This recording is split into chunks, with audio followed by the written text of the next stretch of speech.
Bonjour, bienvenue sur le podcast Le vent d'un nouveau monde. Je vous emmène à la rencontre de personnes dont le parcours ou ce qu'elles offrent au monde m'inspire ou m'aide à avancer. Car ces rencontres, pour moi, sont un moyen de se rencontrer soi et de réaliser que nous sommes peut-être, au fond, tous un peu les mêmes. Et surtout, que nous voulons tous un monde plus juste. Et si l'on commençait à l'incarner, ce nouveau monde, en s'inspirant les uns les autres et en allant à la recherche de solutions? Et si tout commençait par soi? Si tout partait de l'intérieur? Je crois que si l'on arrive ensemble à faire taire nos peurs et à suivre un peu plus notre cœur, nous ferons changer bien des choses. Je vous souhaite une très belle écoute. Bonsoir tout le monde. Ça fait très longtemps, mais je suis vraiment très heureuse de vous retrouver à ce micro, ou plutôt de me retrouver moi à ce micro pour vous parler. Nous sommes fin décembre 2025 et la nuit est tombée, mes bougies sont allumées pour honorer cette soirée dédiée au bilan de cette année. Donc j'ai pas réussi à revenir au podcast plus tôt.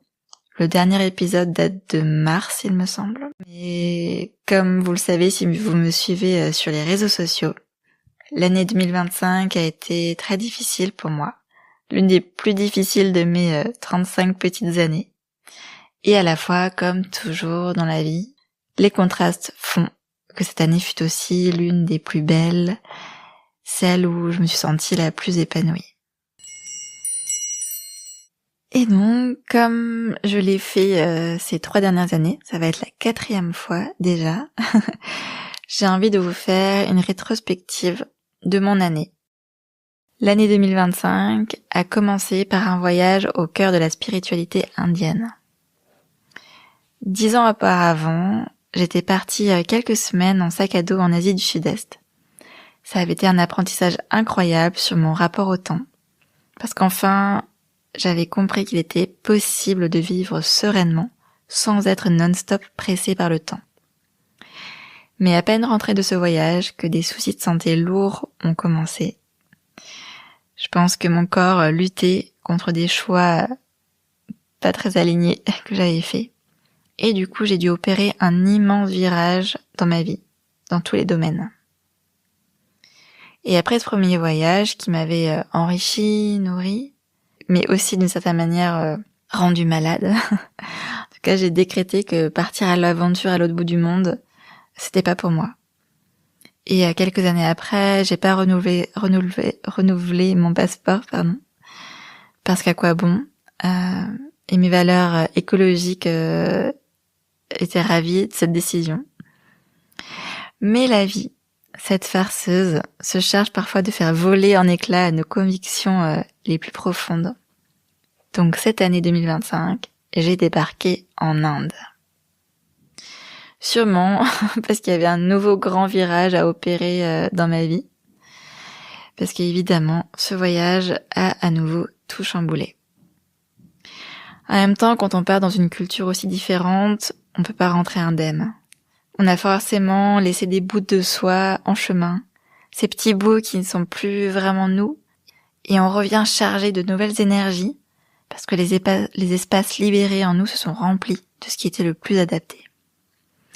Mais souvent, et du coup c'est mon expérience maintenant, après ces 2 voyages, ce travail continue une fois rentré. Et en arrivant en France, je me sentais différente, mais heureuse, reconnaissante, profondément nourrie et en paix. Mais très vite, la vie a orchestré des situations qui ont réactivé mes angoisses les plus profondes et donc des émotions très très vives, et c'est allé crescendo. En très peu de temps, j'ai eu la sensation que ma vie basculait.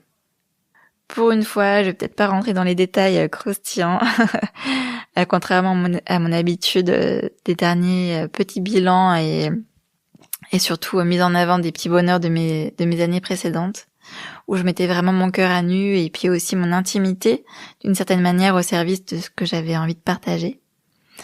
Mais cette année, je souhaite un peu plus garder mon jardin secret, parce qu'il y a tellement de domaines qui ont été touchés et vraiment beaucoup de pans de ma vie qui se sont effondrés, en tout cas dans ma sensation.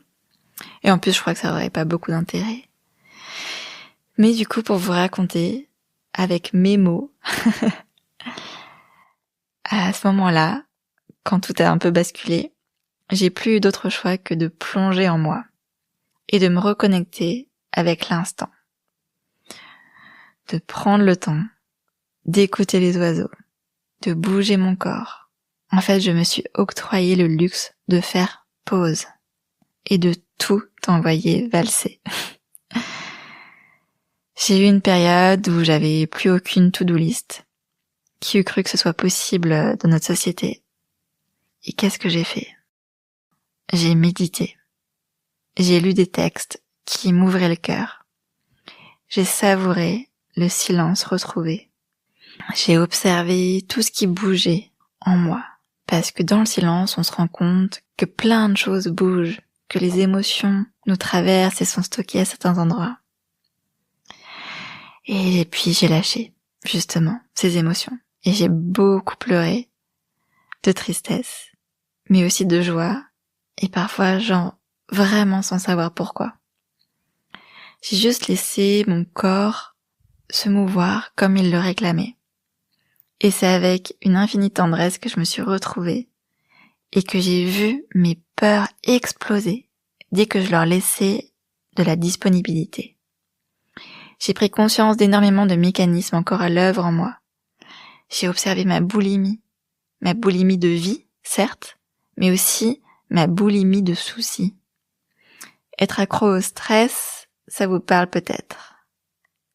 J'ai réalisé que ces dernières années, je m'étais désaxée, désancrée, fatiguée, épuisée, à force de vouloir forcer. Alors que si on prend quelques instants de pause, on se rend compte de l'aberration, du contre-courant qu'on est en train d'essayer d'emprunter, ou je ne sais même pas si on peut emprunter un contre-courant.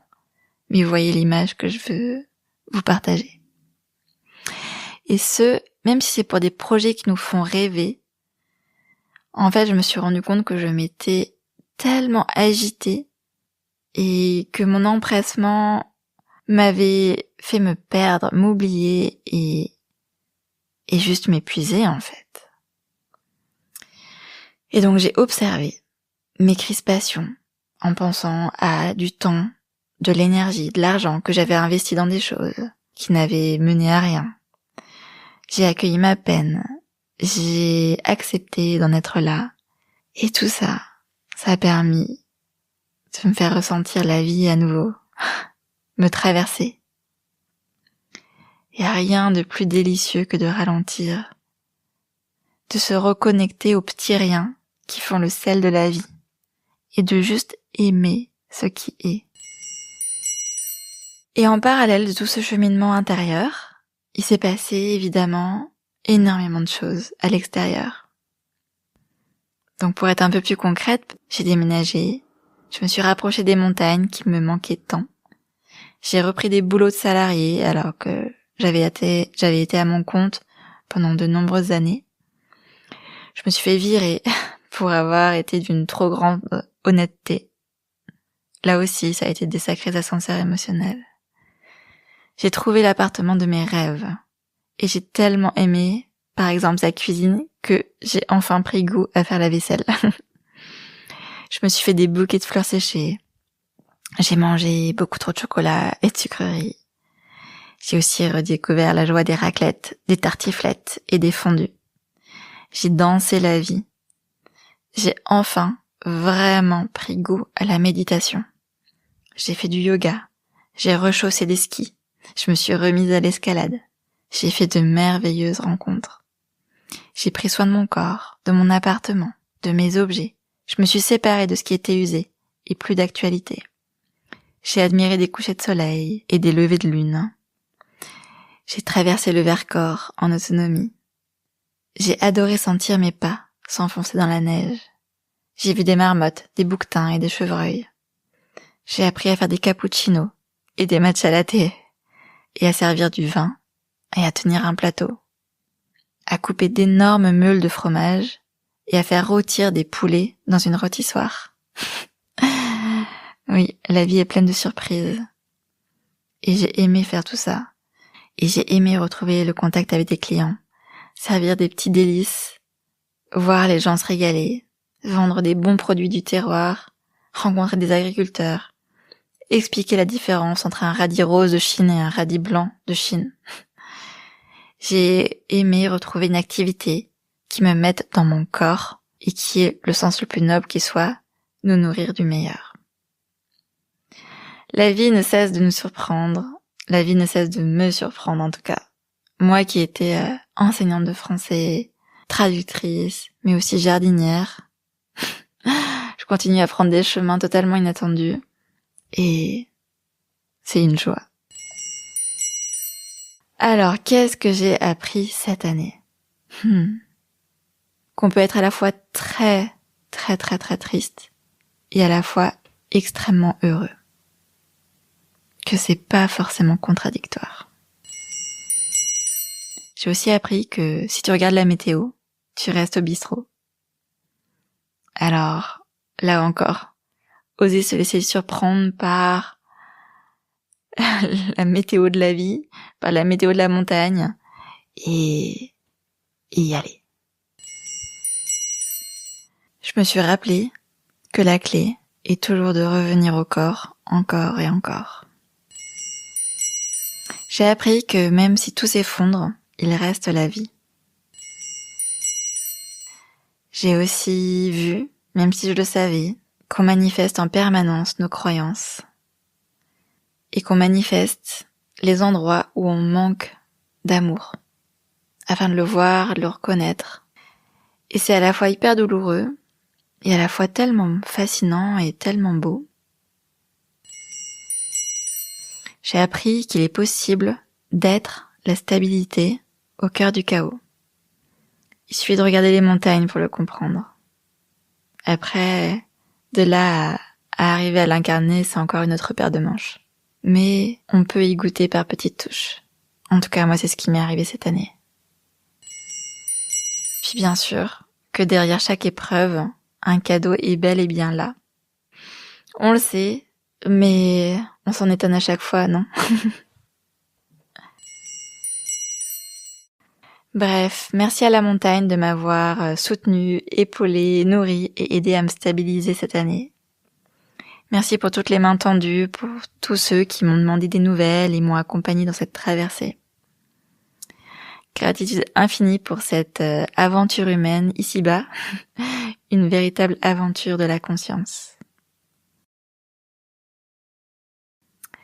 Je nous souhaite, pour 2026, des bûches qui craquent, des bruits de pages qui se tournent, une petite musique toute douce qui remplit l'atmosphère. Je nous souhaite des heures qui s'étirent à l'infini, tellement cet instant de vie est rempli. Je nous souhaite de donner de l'âme au monde en habitant nos instants et en créant ce que notre cœur a de plus cher en nous. Je nous souhaite des sourires d'enfants, des ronronnements de chats, mais aussi de ressentir la beauté de nos émotions les plus douloureuses. Je nous souhaite l'apaisement, parce que ce qui est sûr, c'est que en ce qui me concerne, je suis encore bien sujette à de nombreuses tensions et je suis encore malmenée par mes surréactions. On chemine, c'est ok. Et c'est grâce à ça qu'il y aura encore plein de choses à se raconter en 2026. Alors merci d'être là, merci d'être au rendez-vous. Est-ce qu'il y aura une suite à ce podcast ? Dieu seul le sait. Mais n'hésitez pas à me dire si vous en souhaitez une suite. Voilà. Bon, je vous embrasse et je vous souhaite une merveilleuse année 2026.